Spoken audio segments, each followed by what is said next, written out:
those of you who are new to the show, Combat Sense is about learning the most effective and logical ways to defend oneself from various situations. Our instructions are based from the science of human actions and reactions and the awareness of possible attacks and counters. During each show, we cover the most practical and effective ways to deal with a particular confrontation. In episode 1, we covered face-to-face, close-quarter confrontations. In episode 2, we covered confrontations, actions, and reactions for situations when an aggressor grabs you by the wrist and controls you and your movements. Episode 3, we covered attacks from directly behind, as well as both angles from behind. If you have missed any of these episodes, you can order them online at www.combatsense.tv. Here in episode 4, we'll be covering actions and reactions, Combat Sense Defense, from a various assortment of kicks. It's great to practice and learn how to do everything. If somebody practices martial arts and they have the ability to do all these kicks, everything has a place and purpose and time. You have to know when to use the kicks for yourself and not against yourself. Here in Combat Sense, you don't really have to learn how to kick somebody effectively to defend against somebody who's kicking.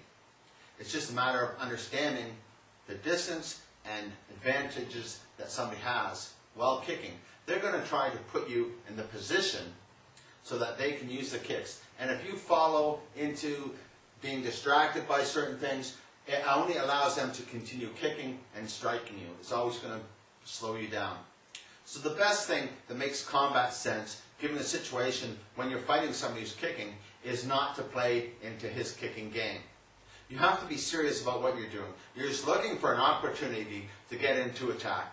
You got to make sure that you guard your center, whether you're guarding it this way or guarding it this way. Anytime that you do guard, you have to have a forward motion. So if I'm coming to guard, I'm coming with a forward motion because I'm going to attack. Pretty much every time somebody comes to kick me, I'm going to attack. If I'm not attacking, I'm getting right out of the way of the kick and then attacking. But I cannot move, wait for him to place his body weight and then attack, which gives him a chance to counter me. I have to be aware of the energy. Somebody exerts themselves. If somebody's in this position, they lean back to throw up a kick. I better fill that space in before that kick fills the space into me. It's very important to understand the advantages and disadvantages of kicking. And once you do this, it'll be really easy for you to defend yourself. As long as you have the proper mind frame and never get distracted with these kicks, because it's going to give somebody an advantage against you.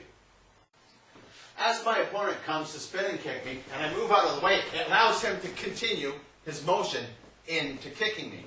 So really, by me moving out of the way, it's just making it easier for him to utilize that space against me.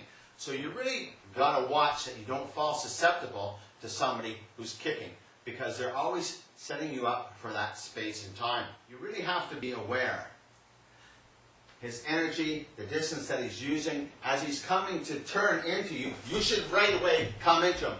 But what you're doing is actually coming in with your hands, trying to punch him in the head or body or kidneys or back as hard as you can, then making that space to get away. So it's really simple. Everything that I'm teaching you, you've got to understand the advantages of kicks. If I'm in this position and he comes to roundhouse kick me, I'm then coming in to hit him. If I'm in this position and he comes to spinning side kick me, I'm coming in to hit him. You have to have it in your frame of mind. You never let somebody set you up for a kick. Because if you do move, if he's coming to spinning side kick me and I move like this, I still might be caught a bit with the heel, but I'm still coming behind him. So it's not as effective as coming in and jamming the kick right off the bat. So there's situations where you can kick somebody, and there's situations where you shouldn't. And once you understand the difference, you can make it work for you. Now there's other kicks that people use when spinning. It's usually people who practice the martial arts and feel that they're fairly effective. But you got to understand why they're effective. Some people may come to do a roundhouse kick, and if you're moving backwards, they'll continue doing a spinning crescent kick and then into another roundhouse kick. None of this would have happened if when he came to roundhouse kick me, I blocked that roundhouse kick and come through striking him. It wouldn't give him the opportunity to play those games of one kick, dancing into the next kick, into the next kick. Because some people who are good at kicking will always keep you at that distance, and it'll be like walking. They'll come for a kick, they'll see where you're going, follow the next kick, see where you're going, follow the next kick. Every time they're just kicking you, and you're falling into their play. If you understand that you're falling into their play, you don't take that from them. You hold your ground, and as soon as they come, you explode jamming their kicks. It takes their game away from them quite quickly. And I would recommend that's probably one of the best things for Combat Sense. This concludes Combat Sense Episode 4. We hope to see you next week when we cover situations when you're sitting down, either at a bar or a restaurant. Until then, let Combat Sense be with you.